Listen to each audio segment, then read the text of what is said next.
सम्मानित मंच, महनीय संत वृंद, उपस्थित पर्यावरण कार्यकर्ताओं एवं समाज बंधुओं, सम्मेलन का शीर्षक और विमर्श का केंद्र विषय पर्यावरण चेतना है।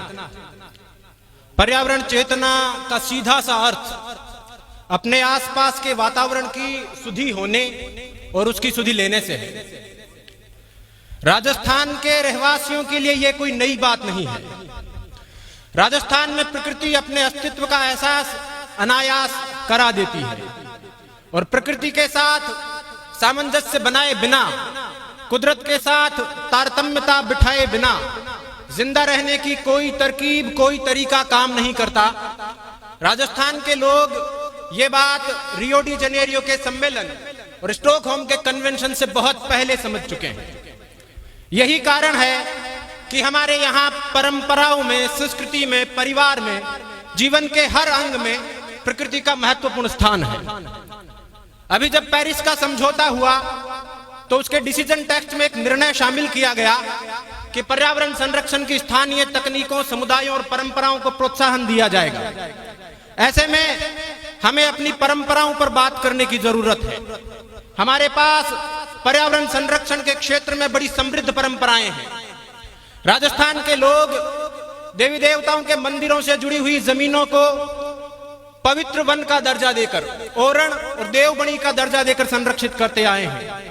हमारे यहाँ 1.25 बीघा से लेकर 1.25 लाख बीघा तक के क्षेत्रफल वाले ओरण मौजूद हैं, जिनमें पेड़ों की पत्ती तक नहीं तोड़ी जाती। कहीं कहीं तो सूखी टहनी उठाने पर भी दोष लगता है। हर एक गांव में गायों के चरने के लिए गोचर की भूमि की परंपरा है। तालाबों के कैचमेंट एरिया के रूप में आगोर की जमीन छोड़े जाने की परंपरा है।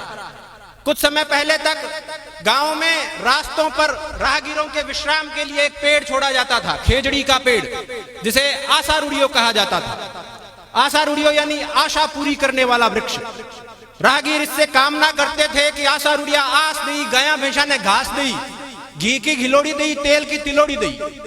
ऐसे आशीर्वाद इस पेड़ से मांगे जाते थे। पथवारी की और पानी ढाल की रस्में, गांव में वैशाख सींचने का रिवाज, चौपालों पर बड़गट्टे, पीपलगट्टे लगाने का विधान, पेड़ों को चुनरी ओढ़ाने की परंपरा, ये सब पेड़ों के संरक्षण और संवर्धन की स्थानीय तकनीकें हैं। राजस्थान में सामान्यतः सभी जातियां किसी एक विशिष्ट प्रजाति में अपने इष्ट की, अपने आराध्य की उपस्थिति खोजती है और उसे संरक्षित करने का प्रयास करती है। जैसे जसनाथियों में जाल के वृक्ष की धार्मिक महत्ता है, गुजर नीम के पेड़ को पूजनीय मानते हैं। मीणाओं के हर गोत्र का अपना एक कुल वृक्ष होता है जिसे धराड़ी कहा जाता है। चारणों ने चील और चूहे को अपनी आराध्या देवी का प्रतीक माना है। इसी तरह देवासी समाज के लोग ऊंटों को बच्चों की तरह पालते हैं, उनकी नस्लें बचाते हैं। जाटों के और राजपूतों के अनेक योद्धा गायों के लिए बलिदान हुए हैं और लोक देवताओं के रूप में पूजे गए हैं। नीम को नारायण, पीपल को प्रजापति और शमी को शंकर मानने की, पूजने की परंपरा हर जाति में विद्यमान है। ओरण गोचर सभी जातियों के होते हैं। जल जो कि जीवन का आधार है, राजस्थान में इसकी रजत बूंदों के संरक्षण में बंजारों की और नगर सेठों की क्या भूमिका है, ये मरुस्थल के लोग बहुत अच्छे से जानते हैं। हर एक गांव में इनके बनवाए हुए कुएं और तालाब आज भी मौजूद हैं। और प्रकृति से प्रेम की परंपराओं में सबसे उल्लेखनीय जो समाज है वो बिश्नोई समाज है। रूखों का रखवाला, पर्यावरण का पहरेदार। संयोग से मेरा रक्त संबंधित समाज से है। हमारे समाज के लोग जितने भी रीति रिवाजों का पालन करते हैं वो किसी न किसी मायने में पर्यावरण संरक्षण से जाकर जुड़ते हैं। गुरु जाम्बो जी की शिक्षाओं के कारण खेजड़ी से और हिरण से जो हमारा स्नेह का नाता बना है वो सब लोग जानते हैं। हमारे गांव वन्य जीवों के अभयारण्य हैं, हमारे घर इनके औषधालय हैं। हमने पेड़ों का मानवीकरण किया है, हमने पेड़ों को अपने परिवार का अंग माना है। शिव कुमार बटालवी साहब की एक पंजाबी कविता है।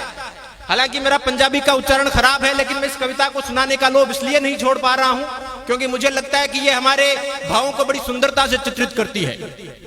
कविता कुछ यूं है कि कुछ रुख मैनू पुत लगदे ने, कुछ रुख लगदे मावा, कुछ रुख नूहा धिया लगदे, कुछ रुख वांग भ्रावा। यानी कि कुछ पेड़ मुझे अपने पुत्रों की तरह प्रतीत होते हैं, कुछ पेड़ों में मुझे मां नजर आती है, कुछ पेड़ मुझे अपनी बहुओं बेटियों जैसे लगते हैं और कुछ पेड़ों में मुझे भाई दिखाई देता है। कुछ रुख मेरे बाबे वाकण पत्थर टावा टावा, कुछ रुख मेरी दादी वर्गे चूरी पावण कावा। यानी कि कुछ पेड़, बूढ़े पेड़, कम पत्तियों वाले पेड़ मुझे अपने दादा जैसे दिखते हैं। कुछ पेड़ मुझे कौओं को चूरी खिलाती अपनी दादी की याद दिलाते हैं। कुछ रुख यारा वर्गे लगदे चुम्मा ते गढ़ लावा, कुछ रुख मेरा जी करदा है कुछड़ चुक खिडावा। कुछ पेड़ों को देखकर मुझे अपने यार याद आते हैं, दोस्त याद आते हैं, उनके गले लगने का, चूमने का मन करता है। और कुछ पेड़ों को देखकर, छोटे पेड़ों को देखकर मेरा दिल करता है कि मैं उनको गोद में उठा लूं और उनके साथ खेलने लगूं। स्नेह के ये भाव, आत्मीयता के ये भाव खेजड़ली बलिदान जैसी घटनाओं को शक्य बनाते हैं, संभव बनाते हैं। आत्मीयता के ये भाव, स्नेह के ये संबंध जोधपुर राज्य के खेजड़ली गांव की एक साधारण महिला अमृता देवी बिश्नोई को असाधारण बनाते हैं। उसे वो ऊर्जा प्रदान करते हैं कि लाव, लश्कर और लवाजमे के साथ आए अपने राज्य के दीवान गिरधरदास भंडारी के सामने खड़ी होकर उद्घोष कर सके कि सर सांटे रूख रहे तो भी सस्तो जान, हमें क्या सर काटने का डर दिखाते हो, सर कट जाए और ये पेड़ बच जाए तो बड़ा सस्ता सौदा है। मिति भाद्रपद शुक्ल दशमी संवत 1787 विक्रमी, वार मंगलवार, ग्रेगोरियन कैलेंडर के हिसाब से तारीख 22 महीना अगस्त और साल 1730। इस दिन आत्मीयता के इन भावों ने, स्नेह के इन संबंधों ने एक पूरे समुदाय में यह साहस भरा कि वो पेड़ काटने के विरुद्ध अपना बलिदान दे सके। उस रोज 294 पुरुष और 69 स्त्रियां यानी कुल 363 लोग पेड़ों के लिए शहीद हुए। और कटने वालों की कतार और भी लंबी थी।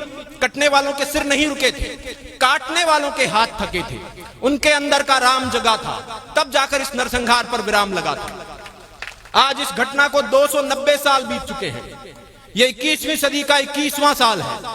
अब विरोध के लोकतांत्रिक तरीके प्रभावी होने लगे हैं। सरकारें इस क्षेत्र में बहुत अच्छा काम करने लगी है। मंच पर हमारे नीति निर्मातागण बैठे हैं।